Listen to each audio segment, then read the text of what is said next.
wanted to start saying something. We need help. We need help because we have started a new research, and it is how to go back to classes and how to, from the online teaching that we are developing, we are achieving so many things, how to go back to classes and we cannot go back in the same way, like if nothing has happened. No, we say, what have we learned and how we can make our face-to-face classes better. And better, I'm saying learning precisely from the online classes.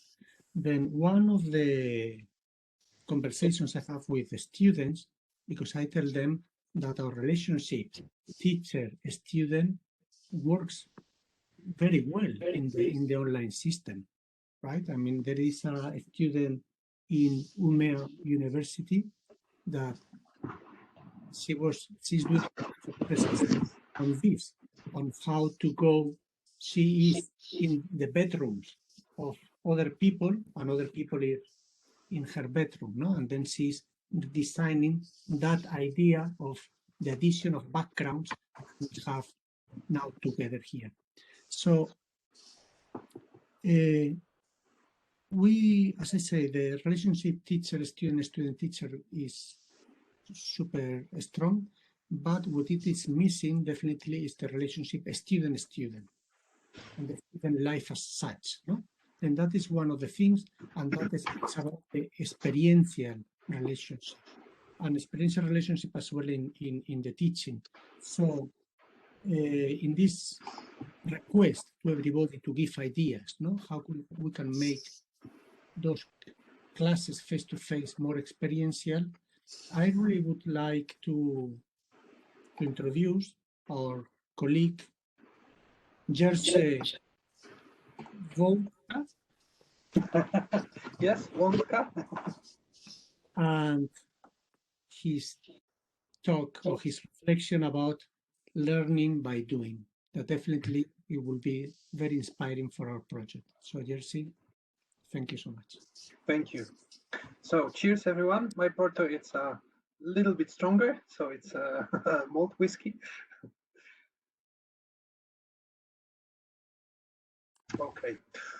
I'll try to fit into 15 minutes.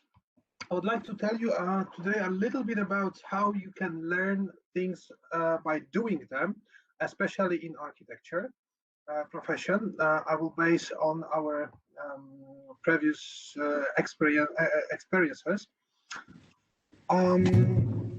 So what I want to tell you is like a few short stories about the different projects, which always start with the primary sketches, like a primary design, conceptual design, then we switch to the mock-ups, then we learn how to use the production tools, and then we use those tools in order to build things.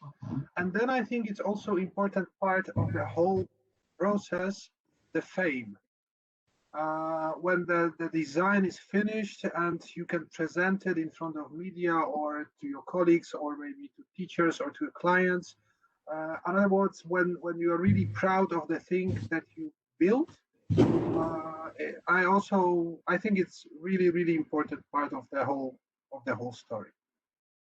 But first of all, I would like to introduce you to Marcel Bilo, who was my boss and my friend in the same time at the TU Delft, where I was doing my PhD. Marcel is head of Bakilab. Bakilab is a group of courses that their aim is to design and build stuff, and also to think out of the box. Marcel always encouraged students to, and also the professionals, because it's about both professional life and the student life, to get their hands dirty. And he always says, the failure is always an option. Super positive guy, extremely inspiring. He ran the Bakilab course, which is, as I mentioned, design and build course. So here is an example of the one of the courses. I had a chance to be a teacher over there, and the students designed and built cardboard-based structures of emergency shelters. Coming back to, here you can see some of the examples that are built in one-to-one scale. Some of them built in a little bit smaller scale. Coming back to our own garden, I would like to tell you a story about a few projects, how they started and what happened while they were built. First is the pavilion of the Wrocław University of Science and Technology 17th anniversary. So obviously first we had to convince the director that it is worth to spend so much money to build pavilion which will be presented in the city center of Wrocław and then move to the campus of the university. They were quite skeptic, but we found the sponsors and we managed the process. But there is always like the idea, the design, then the small mock-up following, because then we can really convince the clients and we can also check the feasibility of the structure. This is how the pavilion looked like in the sketches, in the production drawing. So it was like 11 by 5.5 meters, and it was made out of laminated timber and paper tubes, which is one of my favorite materials, by the way. We rented a production hall, then the truck full of the tubes arrived, and some of the students immediately fall in love with the material, and I'm not surprised by that. And then we started our hard work, which is impregnation, correction of all the cables because it was enlightened with the LED lights, cutting the steel elements, combining it, screwing together. Here you can see the several modules that were connected together and then wired. Next, the paper tubes were installed and such elements were transported on the truck to the city center. Then it was all combined. And inside of the pavilion, there was an exhibition telling the story about the history of the university. This is how it looked from a close look. 492 paper tubes, each of which was enlightened by RGB lights, which change in time. On the lower part, you could see some information for kids. The higher part were dedicated for adults. This is how it looked in the night. So we kind of created this pin in the city center where people gathered, they walked through, they hugged, they kissed. So it was kind of a nice space to be, I would say. 1 year later, we took a part in the contest for, it was called Home Away from Home. We didn't win it. However, based on the design we prepared, which was the cardboard housing unit, which could be combined in different setups, we started in another competition, which was within the European Capital of Culture, Wrocław. That was 2016, and we won it. Thanks to that, we got financial support to build the prototype of one of the units. This is how we imagined it would look like. And by organizing the workshops, we invited students, and then they worked on production drawings. They built the 3D models. Then we discussed that. You can see on the left-hand side, our special guest Marcel arrived, and he gave us a huge support with the production process. Then, of course, we made the model, scaled model, to see how the unit would look like, how is it made, how it can be produced.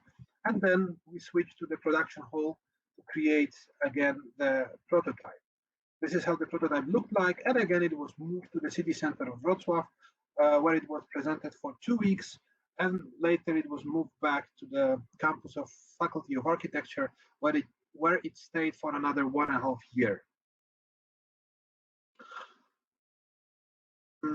This is how it looked from the inside. So we wanted to present the cardboard as pure as possible. So L shapes, which were part of the structure, and the honeycomb panels, which filled up the walls and the roof. the floor was only made out of timber due to the fact that it was super lightweight and we were afraid that it can fly away with the wind.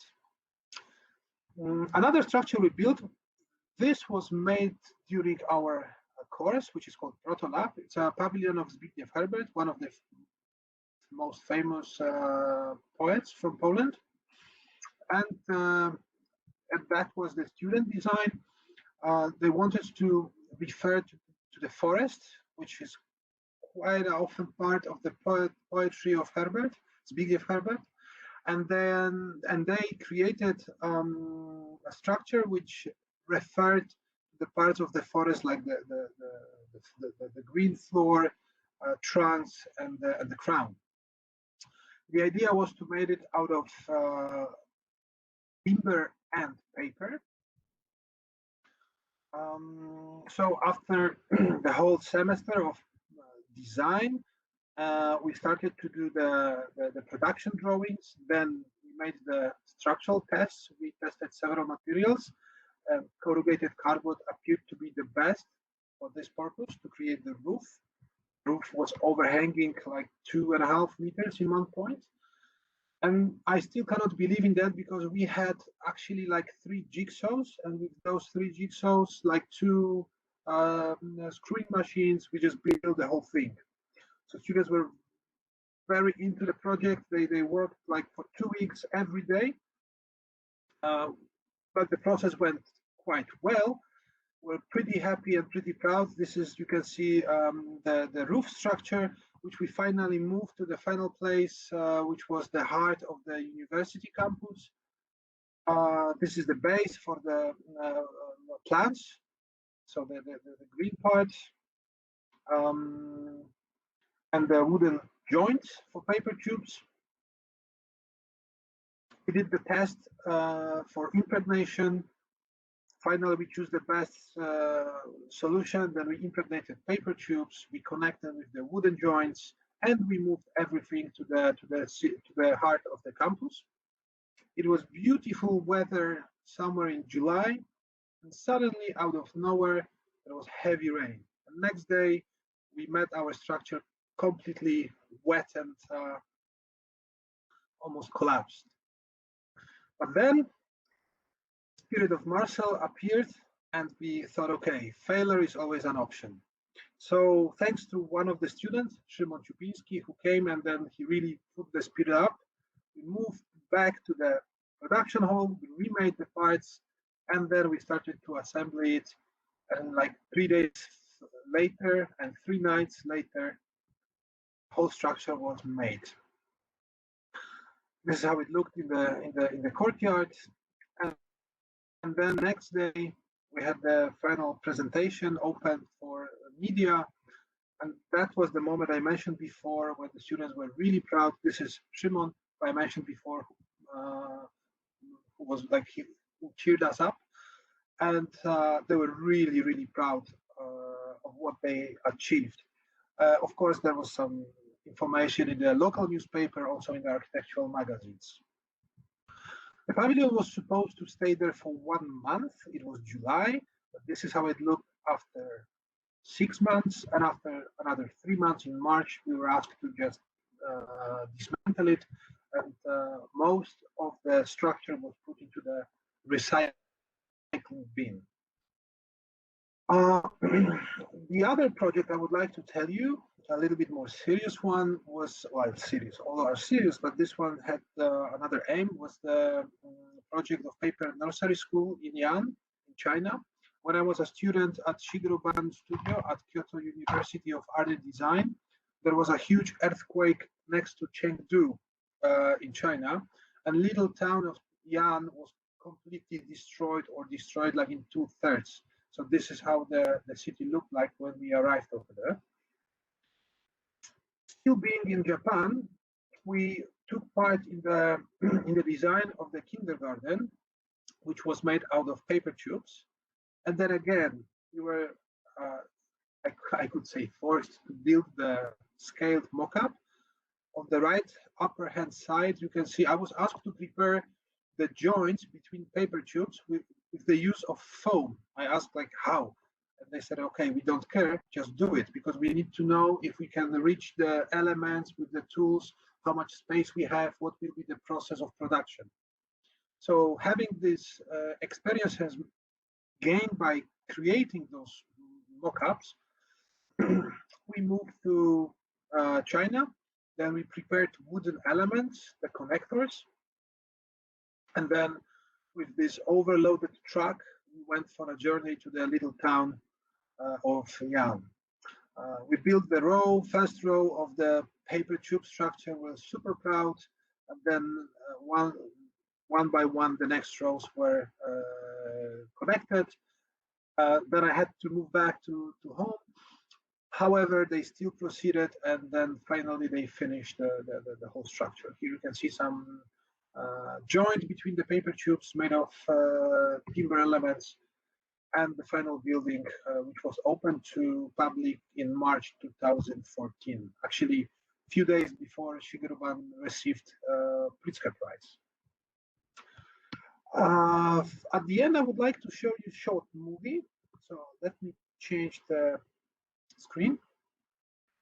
The movie this is like a presentation or movie from our summer school, so design and build workshops that we organize every year since 2015 or 16.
That's it for tonight. I made it in 16 minutes. Thank you so much.